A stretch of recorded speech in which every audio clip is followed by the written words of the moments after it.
हमारा next topic है natural selection. Natural selection को समझने से पहले थ्योरी ऑफ नेचुरल सिलेक्शन समझते हैं। Theory of natural selection Darwin ने दी थी अपनी बुक में origin of species by natural selection. इस थ्योरी के जो मेन पॉइंट है उनको डिस्कस करते हैं। किसी भी पॉपुलेशन में क्या होता है, एनॉर्मस फर्टिलिटी होती है उस पॉपुलेशन के लिविंग बींग्स में। वो क्या करते हैं, ओवर प्रोडक्शन करते हैं, वो रिप्रोड्यूस करते हैं और मोर ऑफस्प्रिंग जनरेट करते हैं ताकि वो सर्वाइव कर सके। और इस रैपिड मल्टीप्लिकेशन या ओवर प्रोडक्शन की वजह से क्या होता है, इंक्रीज पॉपुलेशन होने की वजह से ज़्यादा स्पेस और फूड की रिक्वायरमेंट होती है। बट एनवायरमेंटल रिसोर्सेज की बात करें, जैसे कि स्पेस, फूड, वो सब क्या होता है, लिमिटेड होता है। बट पॉपुलेशन क्या होती है, कंटिन्यूसली रिप्रोडक्शन की वजह से इंक्रीज होती है। तो इस लिमिटेड एनवायरमेंटल रिसोर्सेज की वजह से क्या होता है, कंपटीशन इंक्रीज होता है फूड के लिए, स्पेस के लिए, मेटिंग पार्टनर के लिए। तो ये कंपटीशन इंट्रा स्पेसिफिक भी हो सकता है, मतलब सेम स्पीशीज के बीच में भी हो सकता है। इंटर स्पेसिफिक कंपटीशन भी हो सकता है जिसमें डिफरेंट स्पीशीज के बीच में भी कंपटीशन हो सकता है। और एनवायरमेंटल कंपटीशन भी हो सकता है जिसमें जो एनवायरमेंटल फैक्टर जो चेंज हो रहे हैं, जैसे क्लाइमेट हुआ, कुछ नेचुरल कैलेमिटीज हुई जैसे फ्लड हुआ, तो इन एनवायरमेंटल चेंजेस की वजह से भी कंपटीशन इंक्रीज होता है। और इस कंपटीशन में सरवाइव करने के लिए जो लिविंग ऑर्गेनिज्म होते हैं वो क्या करते हैं, खुद को एग्जिस्ट करने के लिए वो स्ट्रगल करते हैं। और यहाँ पे क्या होता है, चेंजिंग एनवायरनमेंट में सरवाइव करने के लिए उनमें अडेप्टेशन जनरेट होते हैं, अडेप्टेशन डेवलप होते हैं। और पॉपुलेशन में डिफरेंट डिफरेंट ऑर्गेनिज्म प्रेजेंट होने की वजह से उनमें क्या होते हैं, वेरिएशन होता है। और इस कंपटीशन में जो फिटेस्ट होता है उसी का ही क्या होता है, सर्वाइवल होता है। जो फिट होता है, वो जो ज़्यादा अडेप्टेबल होता है वो ही सर्वाइव कर पाता है, बाकी पेरिश हो जाते हैं। और जो फिटेस्ट इंडिविजुअल सर्वाइव करते हैं वो अपने ऑफस्प्रिंग में यूजफुल जो वेरिएशन होते हैं उनको इनहेरिटेंस करते हैं, उनका ऐसे इंडिविजुअल जो फिटेस्ट होते हैं नेचर के द्वारा सेलेक्ट किए जाते हैं। और ये सिलेक्टेड इंडिविजुअल क्या करते हैं, जो यूजफुल वेरिएशन होते हैं उनको क्या करेंगे, वो नेक्स्ट जनरेशन में पास करेंगे, मतलब अपने ऑफस्प्रिंग के थ्रू नेक्स्ट जनरेशन में पास करेंगे। तो जो फिटेस्ट इंडिविजुअल होंगे उनकी जो ऑफस्प्रिंग होगी वो भी क्या होगी, फिटेस्ट होगी। फिर इस वेरिएशन से क्या होता है, नेचुरल सिलेक्शन हो गया। नेचुरल सिलेक्शन में क्या होगा, जो फिटेस्ट होगा उसका सर्वाइवल होगा। और फिर क्या होता है, नई स्पीशीज का फॉर्मेशन होता है। हर जनरेशन में नए वेरिएशन अपीयर होते हैं। और हर जनरेशन के बाद में, और ऐसे बहुत सारी जनरेशन में बहुत सारे वेरिएशन होने के बाद में एक टाइम ऐसा आता है जब उनसे क्या बन जाती है, नई स्पीशीज का फॉर्मेशन हो जाता है। तो थ्योरी ऑफ नेचुरल सिलेक्शन क्या बताती है कि जो किसी भी पॉपुलेशन में ऑर्गेनिज्म होते हैं उनमें क्या होता है, एनॉर्मस फर्टिलिटी होती है। और उनमें एनॉर्मस फर्टिलिटी होने की वजह से वो उनमें ओवर प्रोडक्शन होता है, रैपिड मल्टीप्लिकेशन होता है, उसकी वजह से उनके लिए जो एनवायरमेंटल रिसोर्सेज होते हैं वो लिमिटेड होते हैं। और लिमिटेड एनवायरमेंटल रिसोर्सेज के लिए वो खुद के एग्जिस्टेंस के लिए स्ट्रगल करते हैं, उनमें कंपटीशन होता है और उनमें वेरिएशन और अडेप्टेशन होते हैं। और इस कंपटीशन में जो फिटेस्ट होता है उसको नेचर सेलेक्ट करेगा। और जो फिटेस्ट इंडिविजुअल नेचर द्वारा सेलेक्ट किया गया है वो अपने यूजफुल जो अडेप्टेशन होते हैं, यूजफुल वेरिएशन होते हैं, उनको अपने ऑफस्प्रिंग में नेक्स्ट जनरेशन में पास करते हैं। और ऐसे खूब सारे जनरेशन के बाद, खूब सारे वेरिएशन के बाद में नई स्पीशीज ओरिजिनेट हो जाती है।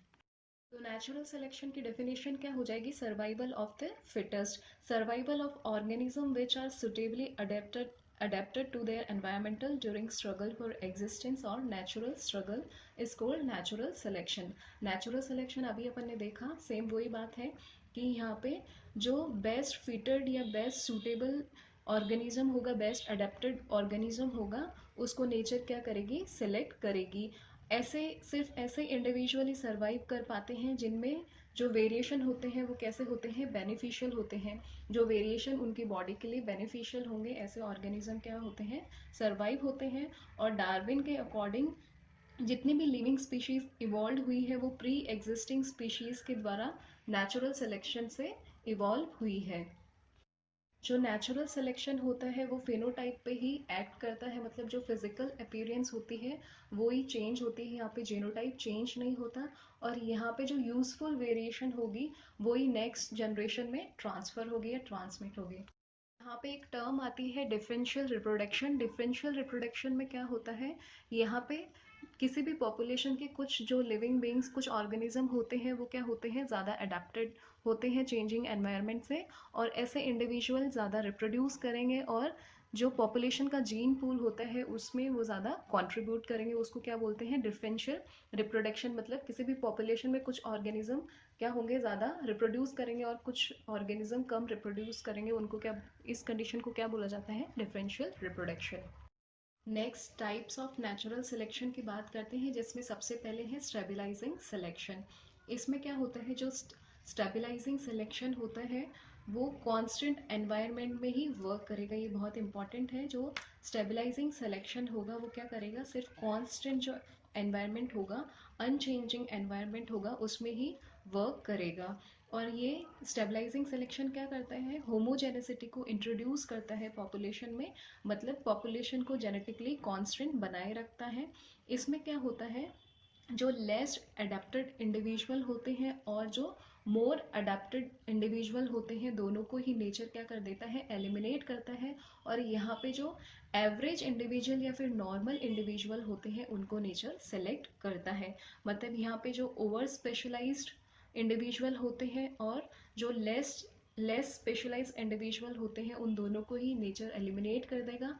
और जो एवरेज और नॉर्मल इंडिविजुअल होंगे उनको नेचर क्या करेगा, सेलेक्ट करेगा। मतलब अपन ग्राफ की बात करें तो ग्राफ में ये दोनों जो दोनों एक्सट्रीम्स होते हैं उन दोनों को एलिमिनेट कर देगा, सिर्फ जो एवरेज और नॉर्मल इंडिविजुअल होंगे उनको नेचर सेलेक्ट करेगा। ये बहुत रेयरली होता है, क्योंकि ऐसे बहुत रेयरली कंडीशन होती है जब एनवायरनमेंट कांस्टेंट हो। इस ग्राफ में जैसे अपन देखें तो इसके ये जो दोनों एक्सट्रीम्स हैं उन ये दोनों क्या हो जाएंगे, एलिमिनेट हो जाएंगे, और सिर्फ जो नॉर्मल और एवरेज इंडिविजुअल होंगे वो क्या होंगे, सिलेक्ट होंगे, और यहाँ पे जो मीन होगा उसमें कोई चेंज नहीं होगा। एग्जाम्पल एचसी बम्पर्स ने देखा कि जब स्टॉर्म आया तो वहाँ पे जो बर्ड्स जिनके विंग्स लार्ज थे और ऐसी बर्ड्स जिनके विंग्स साइज स्मॉल थे, उन दोनों की क्या हो जाती है, स्टॉर्म में डेथ हो जाती है। और ऐसी बर्ड्स सर्वाइव कर पाती हैं जिनके विंग साइज क्या होती है, नॉर्मल होती है।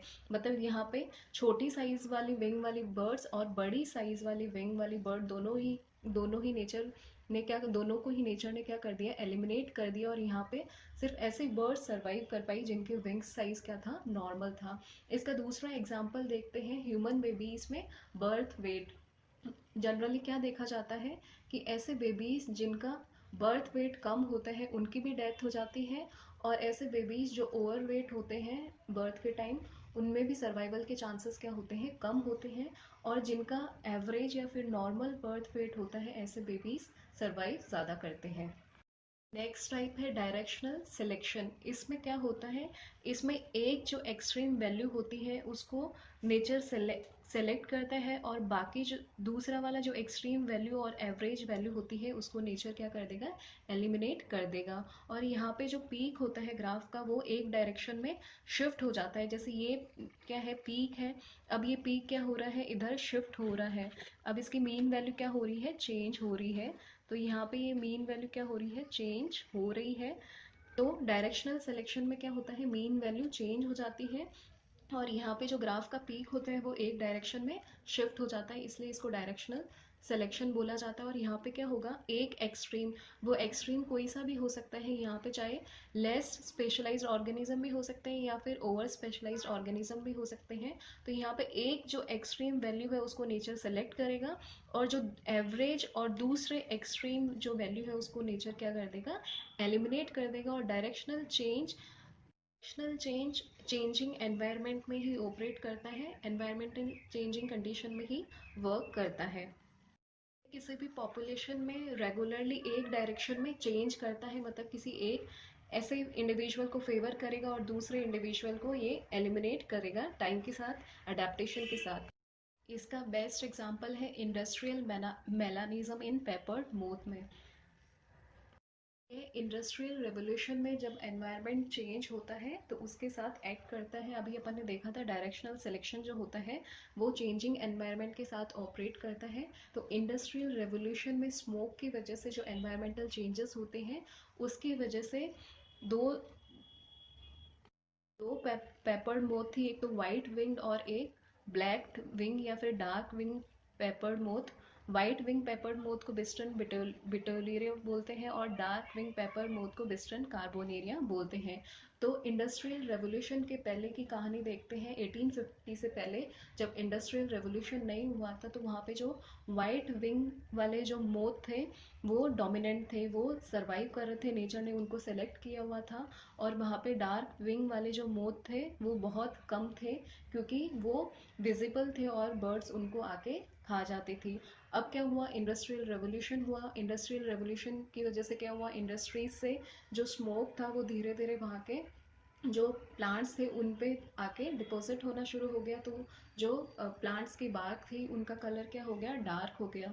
तो अब इंडस्ट्रियल रेवोल्यूशन के बाद की कहानी देखते हैं तो वहाँ पे क्या हुआ, धीरे धीरे स्मोक के डिपोजिशन से जो ब्लैक या फिर डार्क विंग वाले जो मोथ थे वो विजिबल नहीं होते थे और अब वाइट विंग वाले जो मोथ थे वो विजिबल होने लग गए और उनको जो बर्ड्स थी इजीली खा लेती थी और उनके नंबर डिक्रीज होना शुरू हो गए और डार्क विंग वाले जो मोथ थे उनके नंबर इंक्रीज होना शुरू हो गए। इसका दूसरा एग्जाम्पल है resistance of insects to DDT. DDT से जो इंसेक्ट सेंसिटिव थे उनकी डेथ हो गई और ऐसे इंसेक्ट जो डीडीटी से रेजिस्टेंट थे उनका वो सरवाइव करे और उनका नंबर इंक्रीज हो गया। टाइप है डिसरप्टिव सिलेक्शन। अपन ने डायरेक्शनल सिलेक्शन में देखा था कि वहाँ पे सिर्फ एक एक्सट्रीम को सेलेक्ट करता है नेचर, दूसरे एक्सट्रीम और एवरेज को क्या कर देता है, डिलीट कर देता है। बट डिसरप्टिव सिलेक्शन की बात करें तो यहाँ पे दोनों एक्सट्रीम, कम वाला भी और ज़्यादा वाला भी, यहाँ पे दोनों एक्सट्रीम को नेचर सेलेक्ट करेगा और एवरेज वैल्यू को क्या कर देगा, रिजेक्ट कर देगा, एलिमिनेट कर देगा। यहाँ पे दो पीक्स का फॉर्मेशन होता है। यहाँ पे दोनों वैरायटी की सिलेक्शन होने की वजह से यहाँ पे नई स्पीशीज के फॉर्मेशन के चांसेस ज़्यादा होते हैं। इसका एक हाइपोथेटिकल एग्जांपल देखते हैं। जैसे कि जो ग्रे और ब्लैक कलर के रैबिट होते हैं वो रोकी एनवायरनमेंट के साथ ब्लेंड कर जाते हैं और उनको नेचर क्या कर लेता है, सेलेक्ट कर लेता है। तो यहाँ पे ग्रे कलर और ब्लैक कलर के जो रैबिट हैं नेचर उन दोनों को ही सेलेक्ट कर रहा है। और अपन बात करें वाइट रैबिट की तो रोकी एनवायरनमेंट में वो क्या होते हैं, इजीली विजिबल होते हैं और प्रीडेटर द्वारा खा लिए जाते हैं और उनका नंबर क्या हो जाता है, धीरे उनका नंबर क्या हो जाता है, कम हो जाता है और नेचर उनको क्या कर देता है, एलिमिनेट कर देता है।